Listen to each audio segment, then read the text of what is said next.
Training কিন্তু কোনো non formal ব্যাপার না। ট্রেনিং অলওয়েজ ট্রেনিং হচ্ছে একটা ফর্মাল ব্যাপার।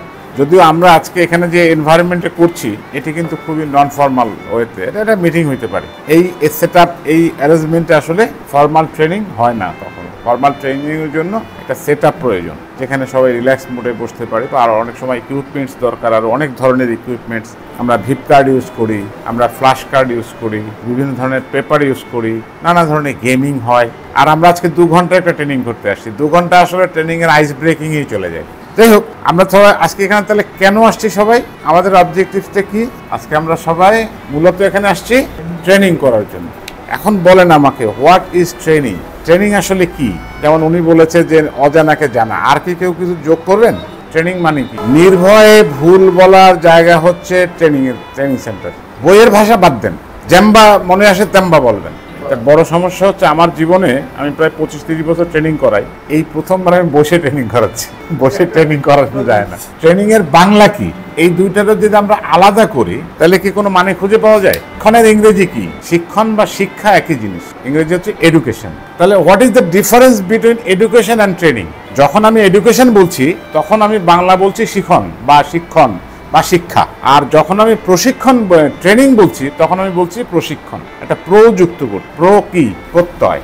এই প্রত্যয় যোগ করা হয় কখন? যখন কোনো কিছুর উপরে বিশেষ গুরুত্ব দেওয়া হয়। যেমন আশা মানে কি? আমি আশা করতেছি যে এটা হবে, আমি আশা করি যে তুমি ভালো থাকো। এটা খুব জেনারেল একটা ব্যাপার। হোপ, আই হোপ, এটা হবে, নাও হতে পারে। আশার পেছনে একটা নিরাশার ব্যাপার থাকলেও থাকতে পারে। আমি আশা করেছি হয়নি, কিন্তু যখন আমি প্রযোগ করি আশার সাথে প্রত্যাশা যখন বলি তখন আশাটা আরো একটু স্ট্রং হয়, যেটাকে আমরা বলি উইশ।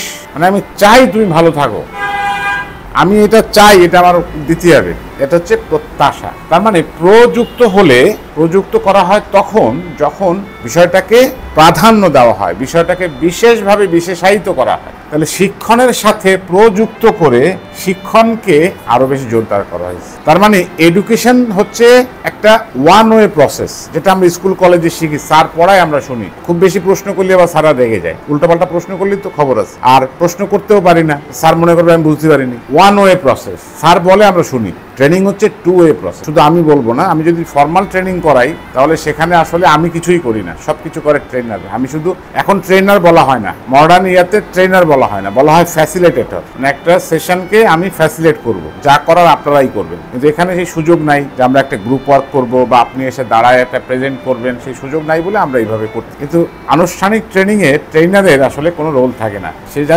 ফ্যাসিলিটেট করে বিষয়টা। এখন যে কোনো ট্রেনিং, আমরা যে বিষয়ে ট্রেনিং করি না কেন, সেই ট্রেনিংটাকে আমরা সফল বলবো তখন যখন ট্রেনিং থেকে 3টা বিষয় অর্জিত হবে। যখন ট্রেনিং থেকে এই 3টা বিষয় অর্জিত হবে তখনই কেবল আমরা সেইটাকে সফল বলতে পারি। অর্জিত বলতে আমি যে জায়গাতে আছি, হয়তো আমি কিছু একটা জানি, সেই জানা বিষয়ে আমি ট্রেনিং করতে আসছি, কিন্তু আমি যা জানি তার সাথে কিছুই যুক্ত হয় নাই নতুন, তাহলে সেই ট্রেনিং আমার জন্য কোনো কার্যকর ট্রেনিং হলো না, আমার সময়টাই নষ্ট হলো। তাহলে আমি যা জানি নিশ্চয়ই তার থেকে কিছু না কিছু আমাকে বাড়তি জানতেই হবে, তখনই আমার সেই ট্রেনিং নেওয়াটা সফল হবে। এই 3টা জিনিস কি আমরা বলতে পারি? শুনেছি এর আগে, কেউ শব্দটা দেখেছি, পরিচিত? ASK আমি লিখেছি একটা বিশেষ কারণে। এটাকে যে কোনোভাবে লেখা যায়, SKA বলে লেখা যায়, KSA বলে লেখা যায়। আমরা শেষের থেকে শুরু করি। K for knowledge. নলেজ মানে কি? জ্ঞান। তাহলে আমি ট্রেনিং করলে আমার জ্ঞান বৃদ্ধি পাবে। আমি যে বিষয়ের উপরে ট্রেনিং করতেছি সেই বিষয়ে আমার যদি জ্ঞান না থাকে তাহলে নতুন জ্ঞান অর্জিত হবে, আর যদি জ্ঞান থেকে থাকে তাহলে সেটা আরো আপডেট হবে। যদি না হয় তাহলে সেই ট্রেনিং আমার জন্য সাকসেসফুল ট্রেনিং না। S for skill. স্কিল মানে কি? দক্ষতা। আচ্ছা, জ্ঞান আর দক্ষতার মধ্যে তফাৎ প্র্যাকটিক্যাল করে সেটা অর্জন করতে হয়, রাইট? কিন্তু জ্ঞান এবং দক্ষতার মধ্যে বেসিক তফাৎটা যেটা সে বললো, যে জ্ঞান হচ্ছে, ধরেন মোটরসাইকেল কি করে চালাতে হয় বা মোটরসাইকেল কিভাবে চলে, এটা কম বেশি সবাই জানে। 2টো চাকা আছে, একটা কিক মারলে স্টার্ট হয়, সেলফ থাকলে সেলফ দিলে স্টার্ট হয়, ওতে পেট্রোল ভর্তি হয় অথবা অকটেন ভর্তি হয়, ওতে একটা হর্ন আছে, ওতে ইন্ডিকেটর লাইট আছে, হেডলাইট আছে, এগুলো সবাই জানে। এটা হচ্ছে জ্ঞান। কিন্তু যিনি চালাতে পারেন তার মোটরসাইকেল চালানোর দক্ষতা আছে, বা যিনি মেকানিক মোটরসাইকেলটা রিপেয়ার করতে পারেন, যিনি চালক তিনি কিন্তু সবসময় রিপেয়ার নাও করতে পারেন, সুতরাং তার ওই বিষয়ে হয়তো কোনো দক্ষতা নাই। তবে দক্ষতা হচ্ছে এই জ্ঞানকে প্রয়োগ করে আমরা যখন সেটা বাস্তবে রূপান্তরিত করতে পারি, আমাদের সেটাকে আমরা একটা প্রয়োগ ক্ষেত্র তৈরি করতে পারি। নাহলে শুধু জ্ঞান কোনো কাজে দেয় না, শুধু জ্ঞান কোনো কাজে লাগে না। আপনি নৌকা চালানোর উপরে 6 বছর মেয়াদী জ্ঞান অর্জন করলেন, কিন্তু একদিনও চালালেন না, আলটিমেটলি চালাতে যে আপনি ডুবেই যাবেন। অথচ যে মাঝি নৌকা চালাচ্ছে ওর হয়তো একদিনও ট্রেনিং করা লাগে নাই, বা অত জ্ঞান ঠ্যান অত কিছু নাই, দিব্যি সে ঝড়ের মধ্যে দিয়ে চলে যাচ্ছে। তাহলে ট্রেনিং যখন আমরা করব, আমাদের অবশ্যই কিছু না কিছু জ্ঞান বৃদ্ধি পাবে এবং একই সাথে কিছু না কিছু দক্ষতাও বৃদ্ধি পাবে। কারণ ওই যে বললাম, এডুকেশন শুধু জ্ঞানকেই বাড়ায়, দক্ষতাকে কিন্তু বাড়ায় না। ফলে আমাদের MA পাস করার পরে আবার কিছু একটা শিখতে হয়, বা বিশেষ কোর্স করতে হয়, বা ডিপ্লোমা করতে হয় দক্ষতা অর্জনের জন্য। কারণ ওই বেসিক এডুকেশনটা আমার শুধু জ্ঞান। যখনই আপনি চাকরির জন্য যাবেন, বলে তুমি কি কাজ পারো, আরে বাবা আমি তো কাজই করিনি, আমি কেবল পাস করে বেরোয় যাচ্ছি। তাহলে জ্ঞান হচ্ছে জানা আর দক্ষতা হচ্ছে পারা। And last A for attitude, মানে আচরণ। তার মানে আমরা একটা বিষয়ে জ্ঞান অর্জন করলাম, আমরা সেই বিষয়ে দক্ষতাও অর্জন করলাম, সেই বিষয়ের প্রতিফলনটা যদি আমার আচরণের মধ্যে না থাকে, তাহলে সেই যে দক্ষতা বা জ্ঞান আলটিমেটলি কোনো কাজে দেবে না। আমরা পরিবেশ বিষয়টা ট্রেনিং করলাম যে যত্রতত্র নোংরা ফেলবো না, ট্রেনিং শেষ করে বেরোয় চিপসটা খাইয়ে ঠোঙাটা রাস্তার মধ্যে ফেলে দিলাম। তার মানে আমার আচরণগত পরিবর্তন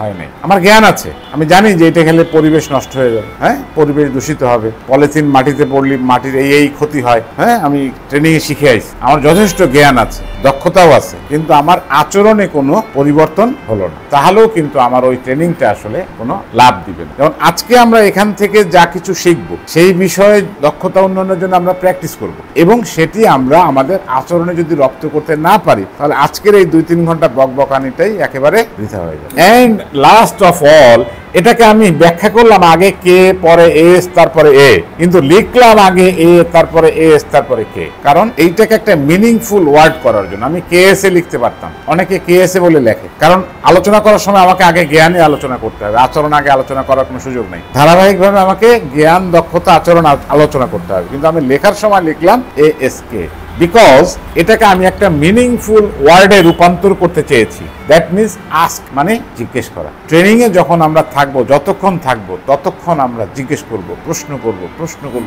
করব, জানতে থাকবো। তা না হলে আমার এই জ্ঞান এবং দক্ষতা বাড়বে না। আমি বকবক করে যাচ্ছি আর আপনারা শুনছেন, এখান থেকে ঢুকবে, এখান থেকে বেরোবে। যেমন স্কুলে হয়, স্যার পড়ায়, পিছনে অনেকেই বসে ঘুমায় এবং অনেকেই বসে দুষ্টামি করে, স্যারের ওদিকে স্যার দেখেও দেখেন অনেক সময়, কিন্তু কারণ ওখানে প্রশ্ন করার সুযোগ খুব কম থাকে। কিন্তু ট্রেনিং সেশনে আমরা বলি যে আপনারা সবসময় প্রশ্ন করবেন। আপনি যত প্রশ্ন করবেন তত আপনার বেনিফিট আপনি জানতে পারবেন, আর আমার বেনিফিট হচ্ছে যে আমি কি জানি সেটা আমি বুঝতে পারবো। যদি আমি কোনো প্রশ্নের উত্তর দিতে না পারি, তাহলে আমি আপনাদেরকে বলবো যে এটা আমি জানি না, আমি জেনে এসে পরে বলবো। আমি আবার ওইটা জানার জন্য পড়াশোনা করবো, আমি নিজেকে আরো ডেভেলপ করার চেষ্টা করবো। ট্রেনিং এর বেসিকটা কি, হোয়াট ইজ ট্রেনিং, এই জিনিসটা কি আমাদের মোটামুটি মাথায় আসছে? তাহলে আমরা এখন থেকে যত ট্রেনিং এ অংশগ্রহণ করি না কেন, তারা কি দিল না দিল, আমি চেষ্টা করব প্রশ্ন করে আমার জ্ঞান বাড়িয়ে আনার জন্য, আমার স্কিল বাড়িয়ে আনার জন্য, এবং পরবর্তীতে সেটি আমার অ্যাটিটিউডে রিফ্লেক্ট করার জন্য। এটা আমাদের নিজেদের, কারণ পৃথিবীতে আসলে কেউ শেখাতে পারেন। আপনি যদি না শেখেন, ওই যে বলেছিল যে আমার যদি কেউ বুঝাতে পারে,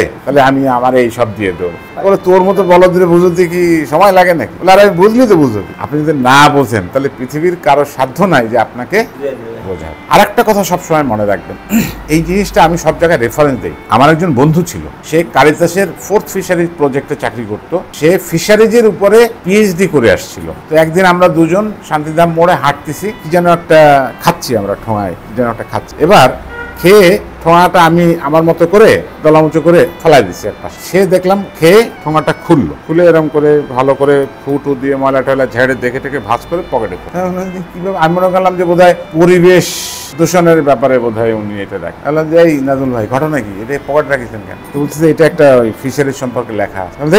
কি ফিশারি, মানে PhD করে এসে কাগজ টোকায় পকেটের মধ্যে রাখেন। তো আমি বের করে দেখি যে ক্লাস 4 এর একটা বইয়ের একটা অংশ বিশেষ, যেখানে মাছ সম্পর্কিত কিছু আলোচনা আছে। মাইন্ড ইট, খুবই ছোট্ট বিষয়। পিএইচডি করা একটা মানুষ ক্লাস 4 এর বইয়ের একটি পাতায় তার ইন্টারেস্টেড বিষয়ের একটি লেখা পেয়েছে বলে সে পকেটে রেখে দিয়েছে, পরে বাড়িতে এসে যত্ন করে পড়বে। আর আছে কত বই পড়েছে পিএইচডি করতে যে, মাস্টার্স করতে যে, চিন্তা করতে পারেন? তার মানে জ্ঞান অর্জনের কোনো, কারণ তার বক্তব্য হলো যে এখনকার 4 এর বইয়ে যেটা পড়ানো হয় আমার সময় তো সেটা ছিল না, তো আমি একটু দেখি যে এখানে নতুন কিছু আছে। জ্ঞান আহরণের ইচ্ছাটা এরকম থাকতে হয়, তা না হলে কেউ আপনারা জ্ঞান মাথায় ঢুকে দিতে পারবেন। জোর করে জ্ঞান দেওয়ার বিষয় না, যে মাথাটা খুলে খানিকর মধ্যে একটু জ্ঞান দিয়ে আবার আটকায় দিলাম, ব্যাপারটা এরকম হয়। যে আপনি যে জ্ঞান অর্জন করলেন সেই বিষয়ে আপনি দক্ষতা অর্জন করবেন, তা না হলে জ্ঞানটা কাজে লাগে। এবং এই জ্ঞানও হলো আপনার যথেষ্ট দক্ষতাও হলো, কিন্তু সেটি যদি আপনার আচরণে প্রকাশ না পায়, আপনার আচরণের সাথে রপ্ত করে না নিতে পারেন, তাহলে আপনার এই যে টোটাল জ্ঞান এবং দক্ষতা আসলে কোনো কাজে লাগবে না। যেমন ধরা যাক, আবার সেই বাইকের উদাহরণ দিই।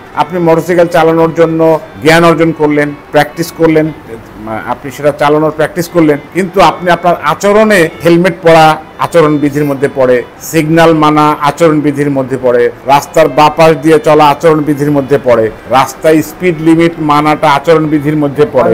এখন এগুলো কোনোটাই যদি আপনি না মানেন তাহলে কিন্তু আপনি দুর্ঘটনা ঘটাবেন, যতই জ্ঞান এবং দক্ষতা আপনার থাকুক না কেন। MI clear? আমরা রান্না বিষয়ে একটা ট্রেনিং করাচ্ছি মনে করেন, সেখানে আমরা শিখাচ্ছি যে বিরিয়ানি রান্না করতে গেলে কি কি মশলা দিতে হবে, কত মজা হবে, ইত্যাদি ইত্যাদি ইত্যাদি, এবং কিভাবে হাইজিন মেনটেন করতে হবে। কিন্তু বাড়ি রান্না করার সময় আমি মাথার চুলও ঢাকলাম না, হাতেও গ্লোভস পরলাম না, ওই সেরাম করে রান্না করে ফেললাম, অথবা যেরাম করি, তাহলে আমার এই ট্রেনিং আসলে কোনো, কারণ ট্রেনিং সময় আমাকে শেখানো হয়েছে যে হাইজিন মেনটেন করতে হবে, হাত পা ভালো করে সাবান দিয়ে ধুতে হবে, নখ রাখা যাবে না, হাতে একটা গ্লোভস পরে নিতে হবে, কিন্তু আমি সেটা আচরণে আমার সেটা রিফ্লেকশনটা নাই, তাহলে আমার এই জ্ঞান আর দক্ষতা আসলে কোনো কাজে লাগবে না। আপনারা দেখবেন রাস্তায় বহু শিক্ষিত মানুষ, আচরণ দেখে মনে হয় যে এই মানুষটা বোধহয় লেখাপড়া জানে না, অথচ সে হয়তো অনেক মহাজ্ঞানী একজন মানুষ, কিন্তু তার আচরণে প্রমাণ হয় না যে সে জ্ঞানী। সুতরাং আচরণ দিয়ে আপনাকে প্রমাণ করতে হবে যে আপনি জ্ঞানী, আপনি দক্ষ, এটা আপনার আচরণ দিয়ে প্রমাণ করতে হবে। এই যে আমরা আজকে ট্রেনিং করবো একটা নির্দিষ্ট বিষয়ের উপরে, সেইটা যদি আমরা মাঠে প্রয়োগ করতে না পারি, সেখানে আমরা যে বিষয়গুলো আজকে বললাম কাগজে কলমে, কিন্তু প্র্যাকটিক্যালি আমরা সেটা প্র্যাকটিসে গেলাম না, তাহলে তো আর লাভ হলো না, আমার আচরণ হলো না। আমি জানি কি করে এটা করতে হয়, কিন্তু আমি সেটা প্র্যাকটিস করতেছি না, মুখে মুখেই ধরেন বলতেছি কথার কথা, এটা গেল।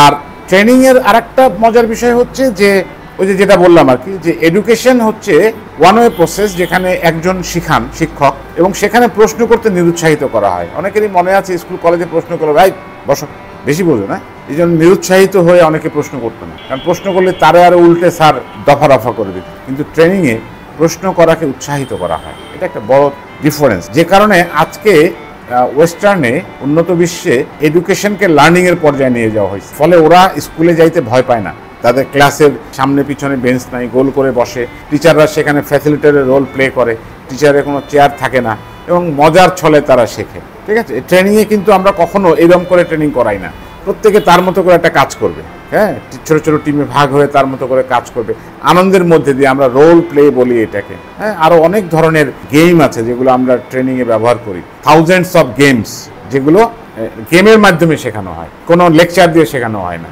কারণ লেকচার হয় সেমিনারে, সিম্পোজিয়ামে, সভায়, ট্রেনিংয়ে আসলে কোনো লেকচার হয় না। কিন্তু যদিও আমি আজকে লেকচার দিচ্ছি অবস্থাতে।